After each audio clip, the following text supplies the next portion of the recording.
make your life quite difficult, and it can come suddenly, and that's exactly what happened with Sunny Mazibuko. Today, we're in Cape Town to come and hear her story about resilience in the face of difficulty. She's known as the sane diabetic. For over 30 years, Sunny Mazibuko has navigated the highs, the lows, and the daily realities of type 1 diabetes. Today, she shares her lessons, the struggles, and what she wishes she'd known from the start. Sunny, when was the first time you got your diagnosis? Kwakuminyaka eyi-30 edlule ngoba ngangineminyaka eyisithupha ngise-primary, so 1996.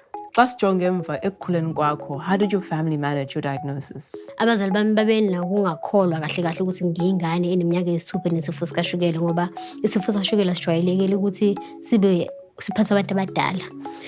So babengiyisa kwabathandazi, bengise ebantwini ababonayo ukuthi bezohlolisisa kahle ukuthi kanti kwenzakalani. Into eyagcina ibasizile eyabashintsha umqondo ukuthi ngi-admithiwe esibhedlela, odokotela babayisa iklinikhi yabantu abanesifo sikashukela bese. Kwayimala bebona khona iy'ngane ezincane, ezinye zizelwe naso isifo sikashukela, ezinye zino-2 months, 3 months zinesifo sikashukela. Kwayimala beqala ukwamukela ukuthi hhayi ukuthi khona enye into engajwayelekile enzekalayo. Sinalesi simo sikusona manje, sifanele sikwazi ukuthi siwumanage-ke isifo sikashukela leso. So benifuna ukubuza uba umama xa esepheka endlini wenzela njani ukutya kwakho? Ekhaya kwashintsha indlela esasidla ngayo. Kwakuba khona amabhodwe amabili, kube khona ibhodwe la wonke umuntu elinezoso, kufakwe ama-spice nani, kube khona elami ngoba phela singesifo sikashukela. Kodwa ngokuhamba kwesikhathi, ngokuthi sikhule sifunde as umndeni, sabona ukuthi uyakwazi ukuthi ubhalansise ukudla okunomsoco ney'payisi nani nawo umjovo namaphilisi isifo sashukela.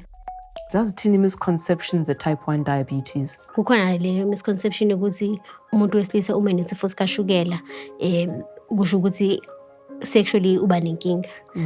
Akusilona iqiniso lelo. Engithanda ukukubalula ukuthi uma unesifo sikashukela, umuntu wesilisa nomuntu wesifazane, uma ungawunakekeli ushukela wakho, ama-readings akho ayo yonke indawo, ungakwazi ukumaintaina kahle indlela ophila ngayo nangendlela othatha ngayo amaphilisi nomjovo wakho, uzoba nenkinga. Njengomuntu wesifazane, uma ungena esikhathini kuyawu-affect ushukela. Ushukela ubhalansiswa i-hormone.